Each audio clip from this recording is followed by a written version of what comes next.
పూర్తి హోదా అయితే ఎంత డబ్బులు వస్తాయో అప్పుడు లెక్క కట్టిచ్చారు. ట్యాక్స్ ఎగ్జంప్షన్ అనేటువంటిది సపరేట్ ఫార్ములా. వీళ్ళు అనేది ఏంటి, 100% ట్యాక్స్ ఎగ్జంప్షన్ ఇచ్చేసేయాలంటారు.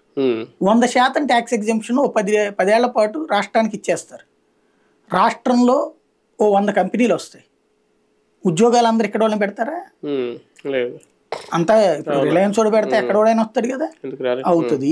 ఇట్లాగా ఒకటి అయిపోతుంది. వాడికి పన్ను మినహాయింపు వస్తుంది, రాష్ట్రానికి ఏమొస్తుంది బేసిక్ గా, ఆ కంపెనీ వాడు ఇక్కడే ఉంటాడు కాబట్టి అన్నట్టు. అప్పుడు దేశ పరిస్థితి ఏంటి? రేపు అమ్మని పన్ను కట్టక్కర్లా, అదాని పన్ను కట్టక్కర్లా, వాళ్ళందరూ ఇక్కడ పెట్టుకుంటారు హ్యాపీగా. ఇప్పటికే ఈశాన్య రాష్ట్రాల్లో ఏం జరుగుతుంది? అయ్యే జరుగుతుంది. ఎక్కడ వాళ్ళు కంపెనీ పెడితేనే పక్క రాష్ట్రాల నుంచి జనాలు తెచ్చుకుంటున్నారు. ఇంకా పక్క రాష్ట్రంలో వచ్చి కంపెనీ పెడితే ఏమవుద్ది? కానీ ప్రత్యేక హోదా అనేది ఒక బ్రహ్మ పదార్థం లాగా ఎవరు కొత్తగా వస్తే వాళ్ళు వాడేసుకుంటున్నారు దాన్ని. అలా ఇందులో ఎవరో మినహాయింపు కాదు. లాస్ట్ టైం జగన్మోహన్ రెడ్డి గారు వాడేశారు, అంతకుముందు బాబు గారు వాడేశారు, పవన్ కళ్యాణ్ కూడా దాన్ని బాగా చెప్పని లడ్డేదని ఆయన.